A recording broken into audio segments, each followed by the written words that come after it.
In the last section, we finished an overview on actions and action creators. Remember, an action creator is just a function that returns an action, and an action is just an object that flows through all of our different reducers. Reducers can then use that action to produce a different value for its particular piece of state. Our goal here is to give our user the ability to click on a book and see a detail containing more information about it.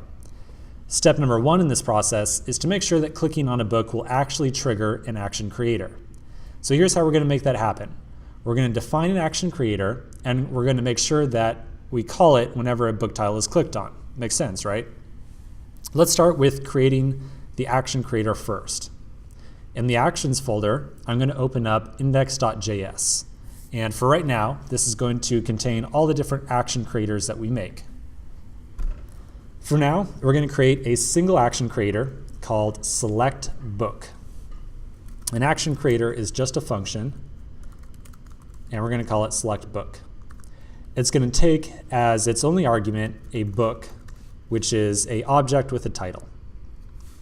For right now, we're just going to console log whatever gets passed in here. So we'll say a book has been selected, and we'll just console log the title.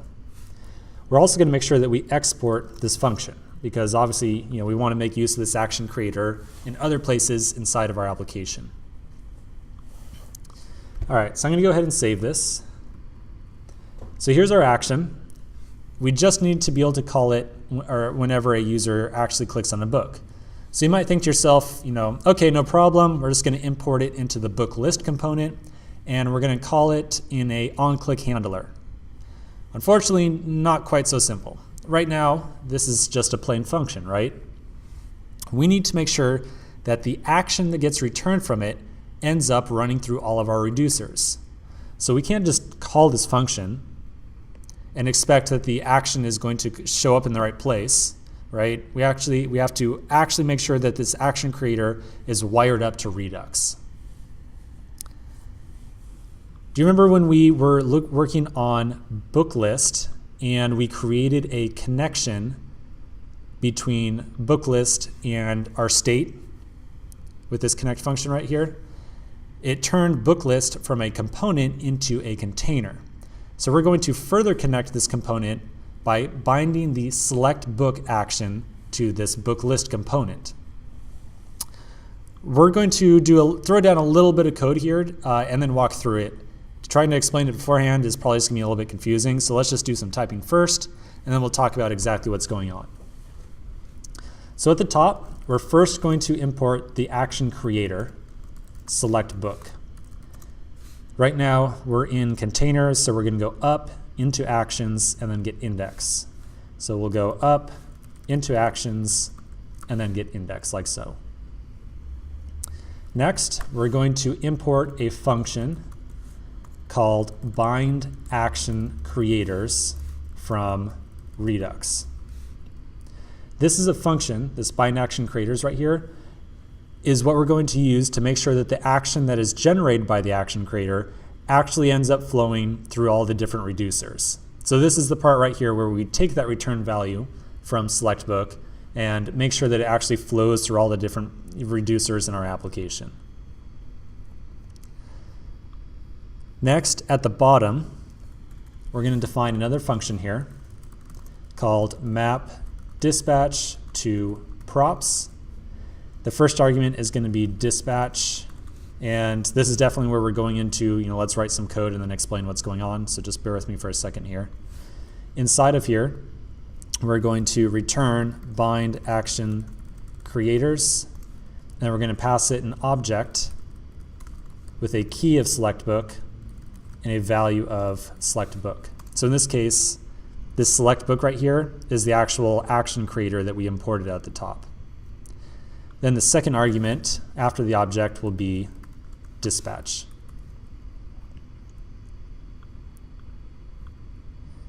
Finally, at the bottom on the connect line here, we're going to add another argument, and it's going to be map dispatch to props, like so. Okay, so a lot of code in here. stuff like bind action creators is definitely, doesn't help explain what's going on at all. So let's walk through this by adding some comments to the code that we just wrote.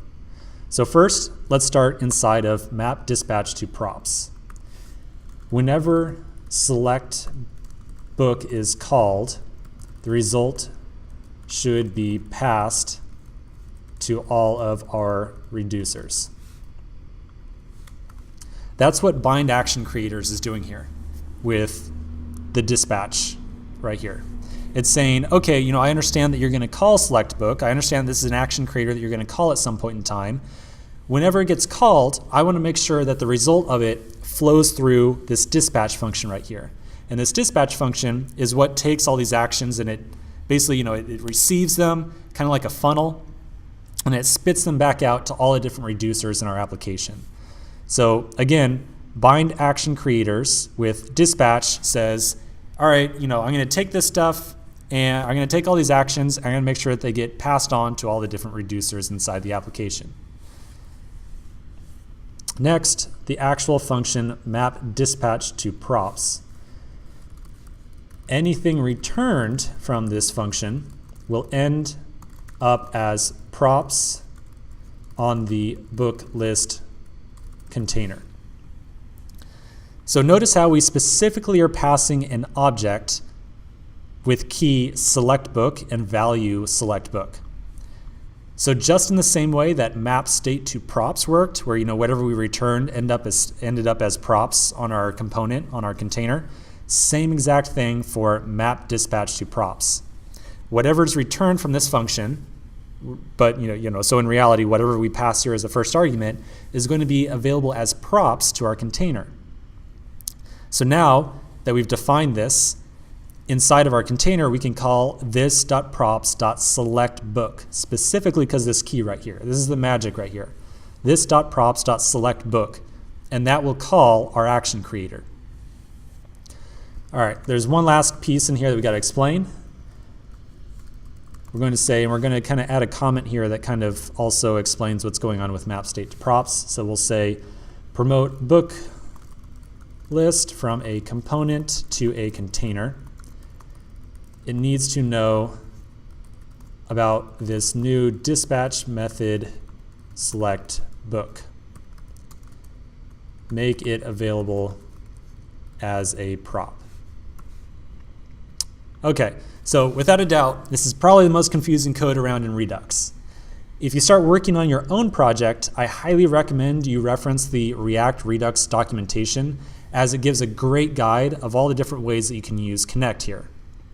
And a great guide of all the different ways that you can take pieces of state or your different action creators that you define and make them available on your container. But what we've covered right here is probably the most generic and most widely used use case. The case in which we want to take some state and map it to the props of our container, and the case in which we want to take a action creator and make it available to be called inside of the container as well. One last, I just want to review this one more time because I feel like it's probably the biggest leap of faith here, is the action creator with this bind action creators and this dispatch method right here. Again, the purpose here is select book is a just totally plain function, nothing special about it, right? It returns a plain JavaScript object. If we just call it and we get the object back inside of our component, we'd be sitting there like, all right, I got this action, what in the world am I going to do with it? We have no idea what to do with it. The only part of our application that actually cares about that action is the reducers.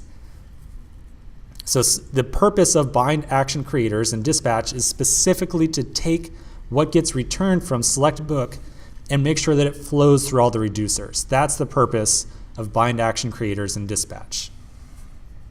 Now, if you're still confused on why we would want these actions to flow through the reducer at all, in the first place, we're going to cover that in the next section. So first, in the next section, we're going to make sure that book list can actually call this action creator select book here. So let's cover that in the next section.